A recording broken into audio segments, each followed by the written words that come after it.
Pernikahan ini hanya salah satu terminal yang harus engkau lalui. Tapi engkau akan melakukan perjalanan panjang sekali. Orang yang berakal adalah orang yang berpikir bagaimana dia mempersiapkan perjalanan panjang dia. Dan ketika terjadi hari kiamat, semua akan hancur. Dan engkau akan ditanya dengan semua yang kau kerjakan. Salah satunya tentang hari ini. Niatmu hari ini datang ke tempat ini untuk mengatakan qabil tu karena engkau ingin kehidupan akhirat. Apa kata Allah? Nazid lahu fi harthi. Kami akan tambahkan keberuntungan buat dia. Wa man kana yuridu harthad dunya. Tapi barang siapa yang menginginkan keuntungan di dunia, nu'tihi minha. Kata Allah, kami kasih sebagian darinya. Wa ma lahu fil akhirah min nasib. Tapi engkau gak akan dapat apa-apa di akhirat. Dan ketika seorang ambisinya menikah, bekerja, apapun yang dia lakukan adalah untuk dunia, kata Nabi SAW, ja'alallahu faqrahu baina 'ainai. Allah akan jadikan kefakiran di antara kedua matanya. Engkau akan hidup senantiasa cemas, takut, khawatir. Padahal semua sudah Allah tanggung. Wasyattata alaihi syamla. Allah cerai beraikan urusannya. Berapa banyak orang yang akhirnya nggak bisa kumpul sama keluarga, nggak bisa hidup berbahagia sama istri dan anak-anaknya. Dia sibuk cari dunia. Dia berlari mencari bangkai yang diperebutkan oleh banyak manusia. Maka niatkan engkau untuk ibadah. Bagaimana Nabi Muhammad SAW memuliakan istrinya. Bagaimana beliau bercanda bersama istrinya. Bagaimana beliau membantu urusan rumah tangganya sallallahu alaihi wasallam. Beliau itu pemimpin perang, panglima perang. Tapi tatkala beliau masuk rumah, beliau adalah bapak buat putri-putrinya. Dan beliau adalah suami buat istri-istrinya. Engkau tahu mungkin kewajibanmu memberikan nafkah. Tapi ingat, jangan pernah engkau bawa nafkah yang haram. Ayyuma lahmin nabata min suhtin. Daging mana saja yang tumbuh dari yang haram, fannaru aula bihi.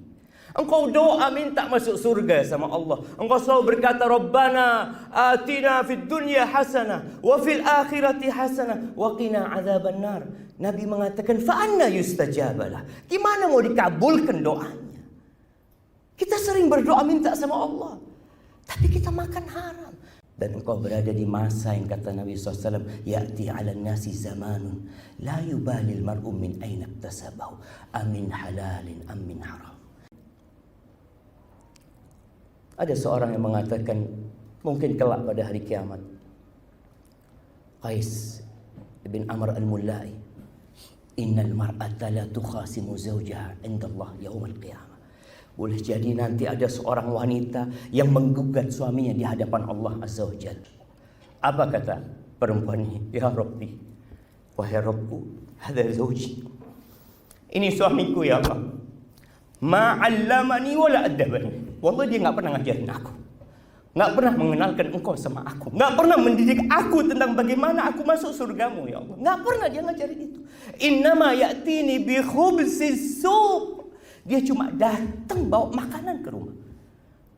Dia hanya menjadi mesin pencari uang. Berapa banyak di antara kita yang sibuk cari uang dan tidak pernah mendidik istrinya, wala mendidik anak-anaknya. Duduk sama istri, duduk sama anak, baca tuh Quran. Ajarkan kepada mereka, baca artinya, baca tafsirnya. Ajak istrinya datang ke majelis ilmu, dengarkan. Ketika kau ditanya sama Allah Azza wa Jalla, ya Allah aku gak punya ilmu, tapi aku udah bawa istriku ke majelis taklim ya Allah. Aku ingin dia mendengar ya Allah. Sebagian kita gak pernah ngajak istrinya ke majelis ilmu, walau ngajarin dia. Dia tinggal tunggu gugatan dari para istri.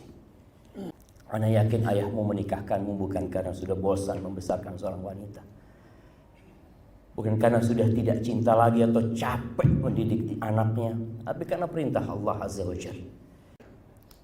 Suamimu akan menjadi surga dan neraka.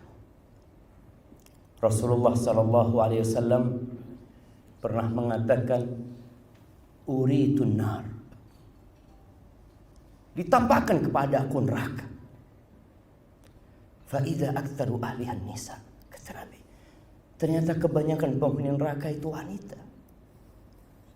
Ada seorang yang bertanya, "Walima ya Rasulullah? Kenapa perempuan itu masuk surga?"